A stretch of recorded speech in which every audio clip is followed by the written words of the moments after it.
अच्छा जी, हमारा जो नेक्स्ट टॉपिक है प्रोग्रामिंग का, वो है डिसीजनिंग। ठीक है, आप एक प्रोग्राम के अंदर आपको अक्सर औकात ऐसा लॉजिक बनानी पड़ती है या ऐसी स्टेज आती है जहाँ पे आपको कोई ना कोई डिसीजन करना पड़ता है। ठीक है, एक चीज़ होती है, उसके आगे मुख्तलिफ शाखें ब्रांचेस निकल रही होती हैं, और आपने प्रोग्राम के अंदर आपके प्रोग्राम में ये डिसाइड करना होता है कि अब मैं इस ब्रांच को फॉलो करूँ या मैं इस ब्रांच को फॉलो करूँ। ठीक है, ऐसा ही एक हमारे पास कंडीशनल स्ट्रक्चर मौजूद है प्रोग्रामिंग के अंदर, ये तकरीबन हर लैंग्वेज के अंदर मौजूद है। इसको हम बोलते हैं इफ एल्स स्ट्रक्चर। ठीक है, सादा जो है वो सिंपल इफ भी इस्तेमाल हो सकती है, इफ एल्स भी इस्तेमाल होती है, इफ एल्स। ये मतलब इसकी तीन वेराइटीज है, मैं तीनों आपको यहां बताता हूं। सबसे पहले है इफ, ठीक है, उसके बाद है इफ एल्स, उसके बाद है if else if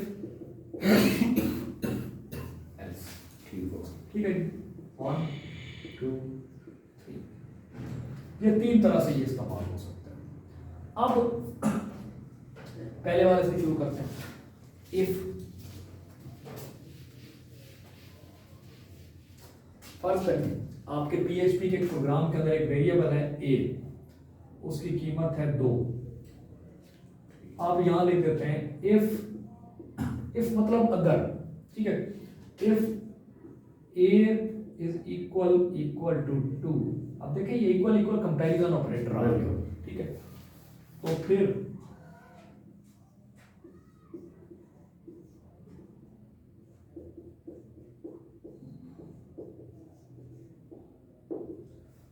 it is 2।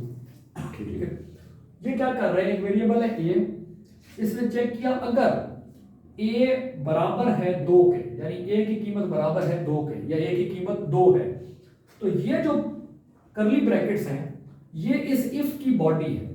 मतलब जो कुछ इनके दरमियान यहां लिखा जाएगा वो सिर्फ तब चलेगा जब इफ के अंदर दी हुई ये कंडीशन ट्रू हो जाएगी। मैंने आपको पिछले लेक्चर में बताया कि ये जो कंपैरिजन ऑपरेटर्स हैं ये एक्चुअली ट्रू या फॉल्स रिटर्न करते हैं। तो अगर ये कंडीशन ट्रू होगी, मतलब ये कंपैरिजन ऑपरेटर ट्रू हो जाएगा, तो ये इफ के यहां अंदर आ जाएगा इसकी बॉडी के, और ये वाली जो स्टेटमेंट है ये चला देगा। ठीक है, अगर आप यहां a की कीमत कर देते हैं 4, अब ये क्या कर रहा है, अगर a की कीमत 2 है, ठीक है, इस वक्त a की कीमत 2 नहीं है, मतलब क्या हुआ, ये कंडीशन क्या हो जाएगी, फॉल्स हो जाएगी। ये जो इक्वल का ऑपरेटर है आपको क्या रिटर्न करेगा, फॉल्स। जब फॉल्स रिटर्न करेगा तो ये इस बॉडी के अंदर नहीं आएगा, बल्कि यहां से जंप करके इधर नीचे आ जाएगा और आपका प्रोग्राम आगे चलेगा। ठीक है, अगर आप यहां पर a की कीमत कर देते हैं 2, तो अब ये चेक करेगा अगर a की कीमत 2 है, 2 है, ठीक है, इसका मतलब है ये जो कंपैरिजन ऑपरेटर है ये क्या रिटर्न करेगा, ट्रू रिटर्न करेगा। तो ये इस बॉडी के अंदर आ जाएगा। यहां पे ये इको का मतलब होता है स्क्रीन के ऊपर प्रिंट करवाना, ये इस जुमले को इट इज 2 स्क्रीन के ऊपर प्रिंट करवा देगा और फिर इसकी बॉडी से नीचे बाहर निकल जाएगा। ठीक है जी, यहां पर आप कोई भी कंपैरिजन ऑपरेटर अपनी जरूरत और लॉजिक के मुताबिक इस्तेमाल कर सकते हैं। ग्रेटर देन दैट, a की कीमत 2 है, if a is greater then 2, अगर a 2 से बड़ा हो तो फिर ये वाला जुमला प्रिंट करें। ठीक है, तो ये 2 से बड़ा नहीं है, बराबर है, तो ये कंडीशन फॉल्स हो जाएगी और ये लूप ये इसकी बॉडी से, इफ की बॉडी से बाहर आ जाएगा। ठीक है, स्किप कर देगा, इसकी इस बॉडी को स्किप कर देगा। तो ये है इफ। ठीक है, अब इसका जो दूसरा फ्लेवर है इफ और एल्स,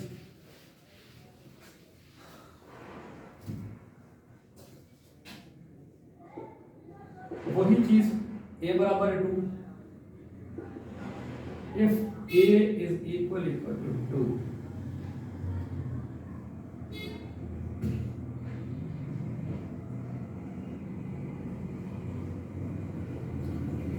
it is 2। जहां ये if की बॉडी खत्म हो रही है, अब वहां से नीचे शुरू होगी else की, else।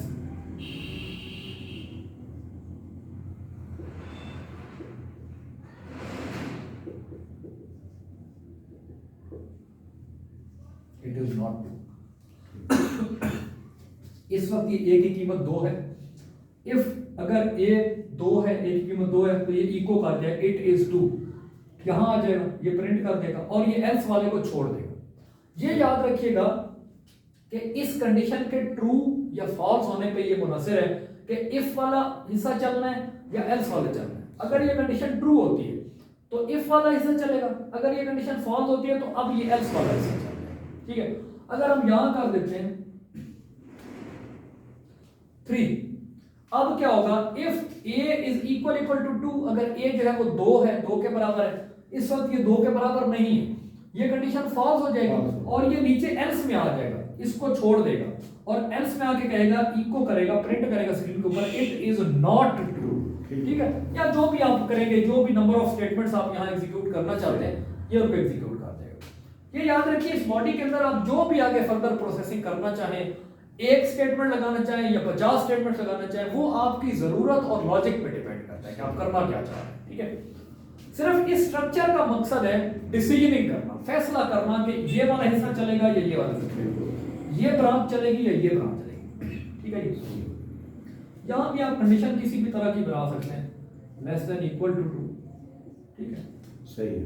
कंडीशन आप अपनी मर्जी से कोई भी बनाएं जो आपको जरूरत है, मतलब नॉट इक्वल टू 2, अब नॉट इक्वल टू 2 किया तो ये वाला हिस्सा चलेगा।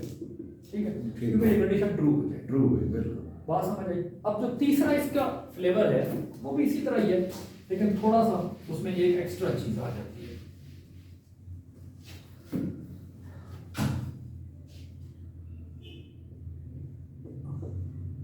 A equal to 5, if A is equal to 2,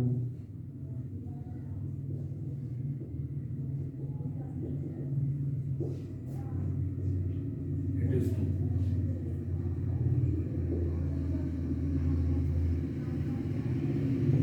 Else if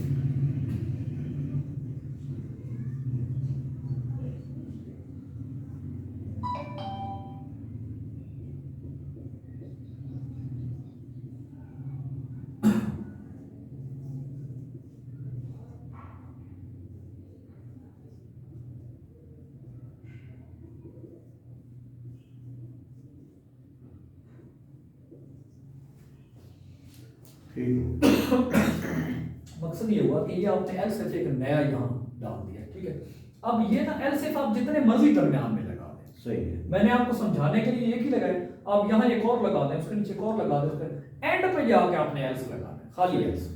ठीक है, इफ ए इज 2, अगर ए की कीमत 2 है तो ये वाला ऐसा चलेगा। सही है, ये अगर कंडीशन फॉल्स हो जाती है फिर वो ये वाली कंडीशन चेक करेगा, अगर ए की कीमत 3 है ये चलाएगा, अगर 2 भी नहीं है 3 भी नहीं है ये भी स्किप हो जाती है, एंड पे फिर एल्स बचता है, फिर ये चला देगा। जो एल्स होता है ना, ये किसी कंडीशन पे बेस नहीं कर रहा होता। सही है, ये सिर्फ ये होता है कि अगर इससे ऊपर वाली सारी कंडीशंस फॉल्स हो जाती हैं तो फिर एल्स वाले ने तो बाय डिफॉल्ट चल ही जाना होता है। ठीक है, ठीक है, तो ये एल्स इफ जो है ना, ये आप चाहे दरमियान में 50 दफा लगा दें, 50 कंडीशंस बना दें, इट डजंट मैटर, चेक करता जाएगा, स्किप करता हाँ जाएगा। जितनी करता जाएगा, जो कंडीशन फॉल्स होती जाएगी उसको छोड़ता जाएगा, नीचे वाली चेक करता जाएगा। ठीक है, अगर ए की कीमत 2 है तो ये चला दे, या अगर ए की कीमत 3 है तो ये चला दे, वरना फिर ये चला दे, इसका ये मतलब है। ठीक है जी, एनी प्रॉब्लम, ये सादा सा काम, तो इसमें कोई ऐसा मसला मसाइल नहीं। ठीक है, अच्छा इफ के अंदर एक चीज और भी आ जाती है, लॉजिकल ऑपरेटर्स का इस्तेमाल आ जाता है। ठीक है, अब लॉजिकल ऑपरेटर्स का इस्तेमाल कैसे आ जाता है कि फर्ज करें आपने ये चेक करना है कि क्या एक नंबर एक रेंज के अंदर आता है या नहीं। सही, मतलब रेंज है आपकी के 2 से लेकर 10 तक, तो एक नंबर आपने ये चेक करना है कि क्या ये नंबर 2 और 10 के दरमियान में आता है या नहीं, हाँ या ना। अब इस चीज को समझने के लिए आप ये देखें कि कम से कम 2 है, ज्यादा से ज्यादा 10 है, यानी उस नंबर को 2 से छोटा नहीं होना चाहिए और 10 से बड़ा नहीं होना चाहिए, इनके दरमियान में होना चाहिए। ठीक है, तो ये जब आपने चेक करना होता है तो इसके लिए आपको मखसूस कंडीशंस बनानी पड़ती हैं, या 2 से ज्यादा कंडीशंस को आपस में जोड़ना पड़ता है यूजिंग लॉजिकल ऑपरेटर्स एंड और। सही, ठीक है, ये कैसे बनेगा, जो मैंने ये 2 और 10 वाला बताया ये देख, आपके पास एक नंबर है ए बराबर है 7। ठीक है। आप इफ में इसकी कंडीशन यहां कैसे बनाएंगे वो देख लें।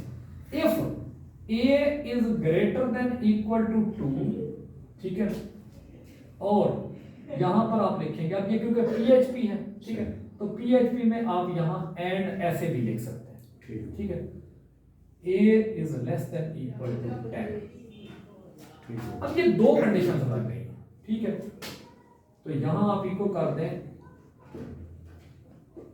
इट इज इन रेंज, ये रेंज के अंदर है, ठीक है, एल्स इको कर दें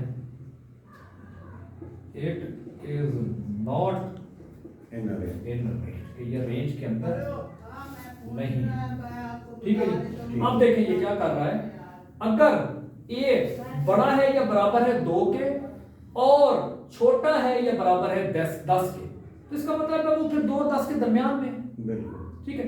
तो ये एंड ऑपरेटर को यूज करते हैं ना, ये कंडीशन भी अगर ट्रू होगी और ये कंडीशन भी ट्रू होगी, तब ये पूरा एंड वाली कंडीशन, ये x है ये y है, तब ये एंड ट्रू होगा। वो ट्रुथ टेबल जो मैंने पिछले लेक्चर में आपको बताया था, तो यहां पर आप वो यूज कर सकते हैं, ठीक है। इसी तरह अगर आप यहां और लगा दें तो फिर ये होगा कि अगर ये वाली कंडीशन ट्रू होती है और ये फॉल्स होती है फिर भी ये चलेगा, अगर ये फॉल्स हो जाती है और ये ट्रू हो जाती है फिर भी ये चलेगा, अगर ये वाली कंडीशन भी फॉल्स है ये वाली भी फॉल्स है तो ये पूरे का पूरा x और y दोनों फॉल्स है तो फिर ये वाला चलेगा, इस वाला, ठीक हो। प्रैक्टिकली इस चीज की समझ आई है, वो जो मैंने लॉजिकल ऑपरेटर्स बताया था, वेरी सिंपल। ये कंडीशन ट्रू हो जाए और ये कंडीशन ट्रू हो जाए तो ये पूरा ट्रू हो जाएगा क्योंकि और लगा हुआ है, सही। ये फॉल्स हो जाए ये ट्रू हो जाए या ये वाला ट्रू हो जाए ये कंडीशन फॉल्स हो जाए तब भी ये ट्रू होगा क्योंकि और लगा हुआ है, बिल्कुल। आप ऐसे समझिए कि इस और के अंदर ये कंडीशन x है और ये कंडीशन y है, वो जो मैंने आपको ट्रुथ टेबल में बताया था, यही इसकी मेन लॉजिक है, ठीक है जी। तो ये कॉम्प्लेक्स कंडीशंस हम बनाते हैं using logical operators as per our need, ठीक है जी। चलिए तो यहां तक ये जो है हमारे पास डिसीजन स्ट्रक्चर का